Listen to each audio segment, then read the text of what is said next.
More U.S. troops are on the way to the Middle East as the conflict between Israel and Hezbollah intensifies. The Pentagon now says that a small number of additional troops are on their way to the region. This following a deadly attack yesterday. Israeli warplanes struck nearly 1,300 Hezbollah targets in southern Lebanon. More than 500 people died, more than 1,600 injured.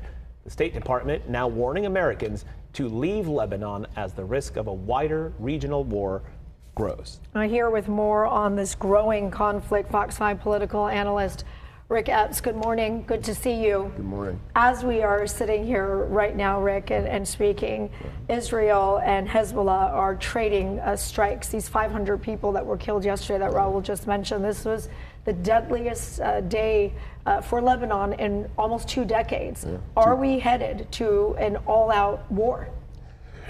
You know, it is the first major conflict since 2006. And, you know, people don't like the word war. I would say we were pretty much already in that scenario. I was going to ask, everybody's asking, when is this? It sure seems like it's been an ongoing war now for a while. Well, it's interesting. People sort of think of war as like when boots are on the ground. But war is more than that. War is conflict. And this is certainly, people don't like the word war politically, but it's a war. It's already a war. And you know, we have limited wars. The one in 2006 lasted 30 days, and then they had a stand down. But so yeah, we're already there. The question is now whether it's going to branch into a broader regional mess, and that's where it gets much more complicated. That's the concern, obviously, because the question is, can Israel actually handle escalations with both Hamas in the south, Hezbollah in the north, and perhaps the wider inclusion of Iran perhaps in the future? What does Israel do if all of that happens at once? Can they defend themselves at that point?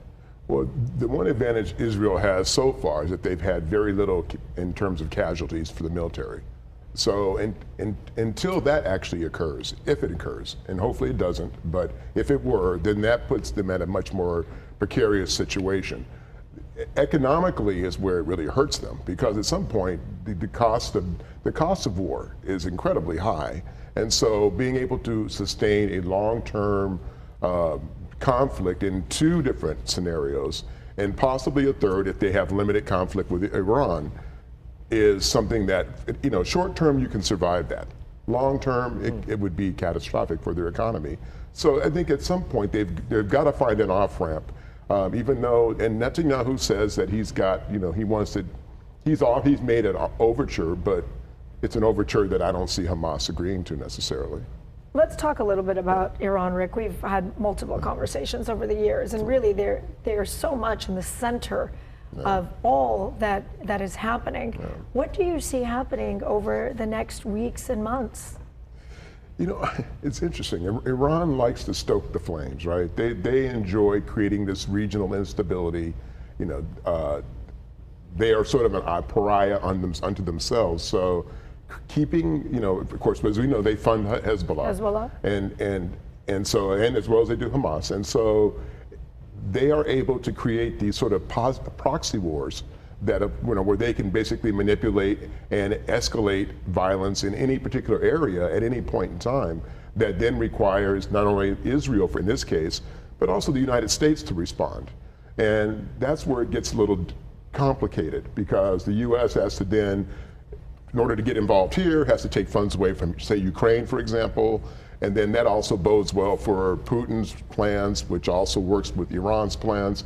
And so it's when you look at the umbrella, it's a much more complex scenario. But Iran certainly benefits from creating this, slapping at these entities without directly confronting them. So this is the game that Iran has played historically. This is how they have managed to control and manipulate the region, is through these proxy wars and funding these Islamic terrorist groups to be able to push forward their policies. The Israeli officials said that they hit, I believe it was like 1,300 terrorist targets inside Lebanon. Yeah. It was a similar argument with Hamas. Because on the surface, they're hitting a school, a home, residential neighborhoods.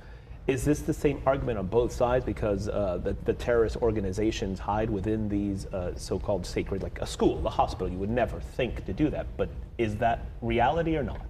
Well, the reality of that is that everyone knows that, of course, the terrorists hide in these areas because this is where they can go. They can kind of, the international blowback to Israel by attacking these areas like hospitals and schools where these terrorists may hide out is what they're looking for. So this is a long-held tactic of these types of groups, whether it be Hezbollah or Hamas. So, to say that these have always been on both sides no fly zones for people to attack normally. However, I would say it's much more a tactic of terrorist groups than it is of groups like Israel who are trying to attack the terrorist groups, as opposed to the terrorist groups attacking those infrastructures inside of Israel. You don't see them attacking hospitals, and they're aiming at bases.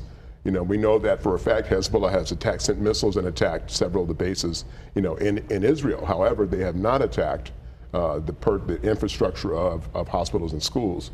Then I think it gets the gloves come off even more. And Israel's already said the gloves are coming off.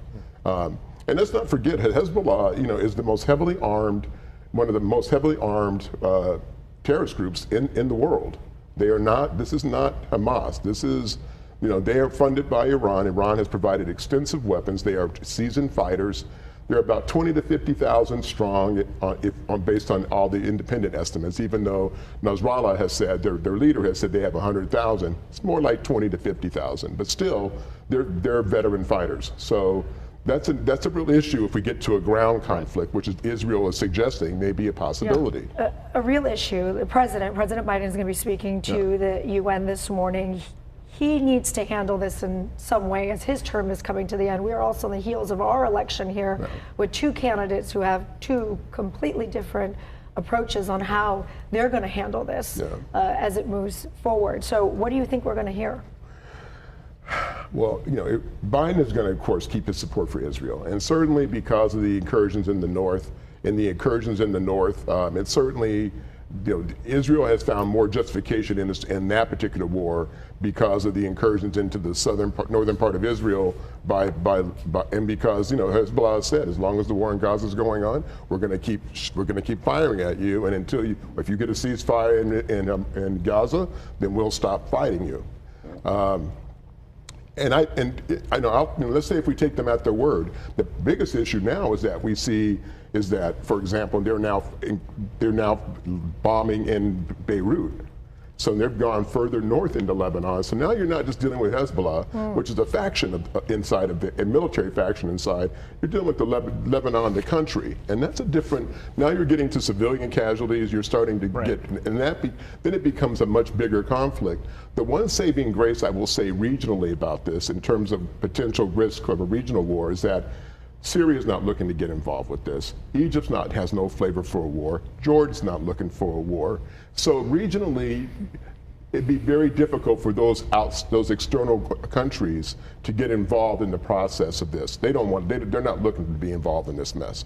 So regionally, yes, it could expand, but only toward Iran and that particular aspect. But I don't see it going to where in a regional conflict with those peripheral states being involved. It's too risky for them. All right. Ric Epps, our political analyst, we thank you again for the expertise on this. We'll talk again. Thank you. Thank you. Good to see you.